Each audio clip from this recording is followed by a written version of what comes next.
Hi everyone, welcome to our YouTube channel keep it simple. आज के video में हम बात करेंगे मॉन्की पॉक्स के बारे में, जो कि यूरोप और नॉर्थ अमेरिका के कई देशों में बहुत तेजी से फैल रहा है। तो आज के वीडियो में हम इस टॉपिक को डिटेल में डिस्कस करेंगे और ये भी बात करेंगे कि क्या ये अगला कोविड 19 बन सकता है, यानी कि कोविड की तरह ये दुनिया भर में फैल सकता है या नहीं।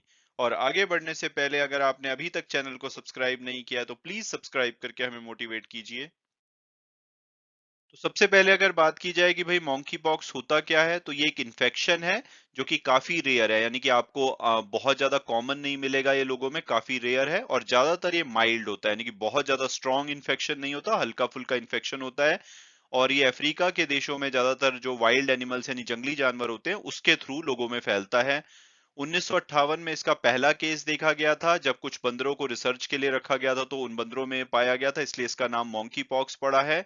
और इंसानों की बात की जाए तो 1970 में पहली बार मॉन्की पॉक्स का जो केस है वो ह्यूमन में पाया गया था। और 1970 के बाद लगभग 11 अफ्रीकन कंट्रीज हैं जहां पे इसके केसेस रिपोर्ट किए गए थे। और नाइजीरिया में 2017 के बाद जो मॉन्की पॉक्स के केसेस हैं वो काफी बड़ी मात्रा में देखे जा रहे हैं। और ये जो बीमारी है, ये स्मॉल पॉक्स जो बीमारी है उसकी फैमिली से आती है। इसमें भी स्मॉल पॉक्स की तरह आपको जो फेस पे रैशेस दिखाई देते हैं।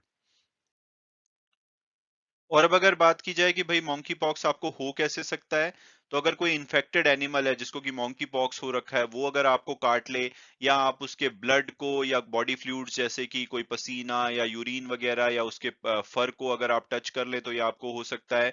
और ये जो एनिमल हैं ज्यादातर रोडेंट्स होते हैं, जैसे कि चूहे हो गए या गिलहरी वगैरह हो गई, इस टाइप के जो एनिमल्स होते हैं उसके थ्रू ये आपको फैल सकता है। और अगर आप किसी भी इन्फेक्टेड एनिमल यानी कोई जानवर जो कि मंकी पॉक्स से इन्फेक्टेड है उसका अगर आप मीट खाते हैं और वो पूरी तरह से प्रॉपरली कुक्ड नहीं है, तो भी आपको ये हो सकता है। और अगर बात की जाए कि क्या इंसानों से इंसानों को फैल सकता है, तो उसके बहुत ही ज्यादा अनयूजुअल चांसेस हैं, क्योंकि ये एयर के थ्रू नहीं फैलता जैसे कोविड 19 फैलता है। तो ह्यूमन टू ह्यूमन होने के चांसेस इसके काफी कम होते हैं।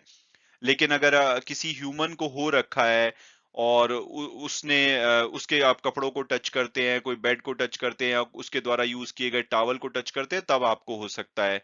इसके अलावा ये जैसे जो स्किन पे ब्लिस्टर्स होते हैं, उसको अगर आप टच करते हैं तो आपको हो सकता है। या जो जिस व्यक्ति को ये हो रखा है उसकी जो खांसी या जो स्नीज होती है, उसके बहुत ही क्लोज कांटेक्ट में आप जाते हैं, तब आपको हो सकता है। तो यानी कि ये कोविड 19 की तरह बहुत ज्यादा फैलने वाली बीमारी नहीं है, लेकिन फिर भी अगर आप किसी इन्फेक्टेड व्यक्ति या जानवर के बहुत ही क्लोज कांटेक्ट में आते हैं, तो आपको ये हो सकता है। और अब अगर बात की जाए कि भाई मॉन्की पॉक्स के सिम्टम्स क्या होते हैं, तो अगर आपको मॉन्की पॉक्स होगा तो पहला सिम्टम आने में हो सकता है कि आपको 5 से 21 दिन लग जाए, यानी कि मॉन्की पॉक्स का इन्फेक्शन हो उसके 5 से 21 दिन बाद आपको कुछ सिम्टम्स इसके दिखाई देने लग सकते हैं।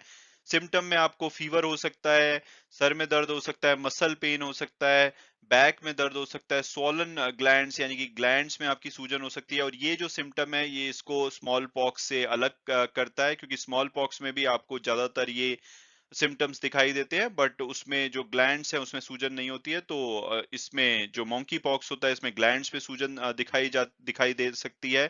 इसके अलावा आपको ठंड लग सकती है, बहुत ज्यादा थकावट हो सकती है। और इन सिम्टम्स के आने के 1 से 5 दिन बाद आपको जो रैशेस है वो टिपिकली दिखने लगते हैं आपके चेहरे पे और बॉडी पे। तो आपको इमीडिएटली रैशेस नहीं दिखेंगे, तो पहले ये सिम्टम्स आएंगे और उसके 1 से 5 दिन बाद आपको रैशेस दिखने लगेंगे बॉडी में। और कई बार इसको चिकन पॉक्स जो एक बीमारी है उसमें भी क्या होता है कि आपकी बॉडी पे बहुत सारे स्पॉट्स बन जाते हैं, उसमें फ्लूइड भर जाता है, यानी कि पस वगैरह भर जाती है। तो वो सिमिलरली इसमें भी होता है, तो कई बार इसको चिकन पॉक्स से कंफ्यूज कर लिया जाता है, बट ये डिफरेंट होता है। और जो इसके सिम्टम्स होते हैं नॉर्मली 2 से 4 हफ्ते में अपने आप ही चले जाते हैं, और जो इसके जो स्पॉट्स बनते हैं वो भी पूरी तरह से हट जाते हैं। इसके अलावा अगर बात की जाए कि क्या ये डेंजरस बीमारी है, क्या इसका कोई क्योर अवेलेबल है, तो जो सेंट्रल अफ्रीका में स्टडीज की गई हैं, सेंट्रल अफ्रीका में, क्योंकि आपको देखेंगे कि क्वालिटी जो हेल्थ केयर सिस्टम है वो लोगों के पास उसका एक्सेस नहीं है। तो वहां पर तो अगर 10 लोगों को इसका इन्फेक्शन होता है तो उसमें से एक की मृत्यु हो जाती है, यानी कि 10% लोगों की डेथ हो जाती है।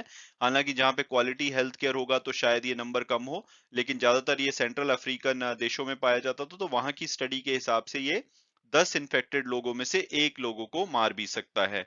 हालांकि ज्यादातर जो इसके पेशेंट्स होते हैं कुछ हफ्तों में पूरी तरह से रिकवर हो जाते हैं। और अगर इसकी ट्रीटमेंट की बात की जाए तो स्पेसिफिक मॉन्की पॉक्स की कोई ट्रीटमेंट अवेलेबल नहीं है, बट ये काफी हद तक स्मॉल पॉक्स फैमिली की तरह है, स्मॉल पॉक्स जैसे डिजीज है। तो जो स्मॉल पॉक्स की वैक्सीन है वो इससे 85% आपको प्रोटेक्शन दे देती है। और पेशेंट्स को इसके किसी स्पेशलिस्ट हॉस्पिटल में रहना पड़ता है, जहां पे कोशिश की जाती है जो इसका इन्फेक्शन है वो फर्दर स्प्रेड ना हो, और उसके जो जनरल सिम्टम्स होते हैं जैसे कि फीवर हो गया या बैक एक हेडेक वगैरह हो गया, उसको ट्रीट किया जाता है, और नॉर्मली उसके बाद ये अपने आप ही इससे जो इसके पेशेंट्स हैं वो पूरी तरह से रिकवर हो जाते हैं। और अब अगर बात की जाए लेटेस्ट डेवलपमेंट की, तो जो यूएन की हेल्थ एजेंसी है उन्होंने कंफर्म किया है कि 11 कंट्रीज में, यानी कि जो 11 नॉन अफ्रीकन कंट्रीज हैं उसमें उन्होंने 80 केसेस कंफर्म किए हैं और 50 केसेस की इन्वेस्टिगेशन करी जा रही है। तो हो सकता है कि आपको ये 100 से भी ज्यादा दिखाई दें बहुत ही जल्दी। और जो कंट्रीज जिसमें कि ये रिपोर्ट किए गए हैं अफ्रीका से बाहर, वो हैं Canada, US, Sweden, UK, France, Germany, Portugal, Italy, Spain, Australia और बेल्जियम। इन 11 कंट्रीज में अभी तक केसेस रिपोर्ट किए गए हैं। और अगर बात की जाए इंडिया की, तो इंडिया में अभी तक कोई केस रिपोर्ट नहीं किया गया है, लेकिन इंडियन गवर्नमेंट ने प्रोएक्टिवली जो एनसीडीसी है और आईसीएमआर है उनको बोला है कि भाई आप विजिलेंट रहें, जो बाहर से लोग आ रहे हैं खासकर इन कंट्रीज से जहां पे कि इसके इन्फेक्शन पाए गए हैं, उन लोगों को आप स्क्रीन करें, जहां पे आपको सिम्टम्स दिखते हैं वहां पे थोड़ा सा एक्शन लें। तो इंडियन गवर्नमेंट ने प्रोएक्टिवली इसमें कदम उठाने शुरू कर दिए, लेकिन फॉर्चुनेटली अभी तक हमारे यहाँ पे कोई इसका केस रिपोर्ट नहीं किया गया है। और जो ज्यादातर जो ह्यूमंस में केसेस रिपोर्ट किए गए हैं वो उन लोगों में है जो कि गे हैं, यानी कि मैन टू मैन जो सेक्सुअल एक्टिविटी में इन्वॉल्व होते हैं, उन लोगों में ही इनके केसेस ज्यादातर देखे जा रहे हैं। और अगर बात की जाए कि क्या ये अगला कोविड 19 बन सकता है या कोविड 19 की तरह दुनिया में फैल सकता है, तो उसका आंसर है कि नहीं। साइंटिस्ट ऐसा मानते हैं कि कोविड 19 की तरह डेंजरस नहीं है, क्योंकि एक तो ये पर्सन टू पर्सन जो कोविड 19 जिस स्पीड से ट्रांसमिट होता था एयर के थ्रू, ये ऐसे ट्रांसमिट नहीं होता जब तक कि आप बहुत ही ज्यादा क्लोज कांटेक्ट में ना जाएं इन्फेक्टेड पर्सन के, या उसकी चीजों को यूज ना करें, तो ये आपको नहीं होगा। तो इसलिए कोविड 19 वाला रिस्क इसमें नहीं है। और दूसरा, अगर ये हो भी जाता है तो जैसे कि स्मॉल पॉक्स की जो वैक्सीन्स है और ट्रीटमेंट है वो इसके ऊपर भी इम्पैक्ट करती हैं। तो उसका जो इलाज है वो पॉसिबल है, क्योंकि कोविड 19 जब फैला था तो उसकी वैक्सीन ही अवेलेबल नहीं थी, तो इसलिए काफी टाइम लग गया उसको कंट्रोल में लाने में। लेकिन पहली बात तो ये इतनी तेजी से ह्यूमन टू ह्यूमन फैलता नहीं है, और अगर फैल भी जाए तो हमारे पास वैक्सीन्स अवेलेबल हैं, ट्रीटमेंट्स अवेलेबल हैं। तो इसमें इतनी घबराने की बात नहीं है जैसे कि कोविड 19 के केस में थी। तो साइंटिस्ट का मानना है कि वो बहुत ज्यादा पैनिक नहीं कर रहे हैं। हालांकि उनको चिंता है कि जो ये बिहेवियर देखा जा रहा है कि अफ्रीकन देशों से बाहर इसके केसेस आ रहे हैं, तो उसके लिए इसको इन्वेस्टिगेट कर रहे हैं, बट अभी के लिए इससे बहुत ज्यादा पैनिक करने की जरूरत नहीं है। मैं उम्मीद करता हूं कि आपको वीडियो पसंद आया होगा और आपने कुछ नया जाना होगा। Thanks so much for watching the video and God bless you all.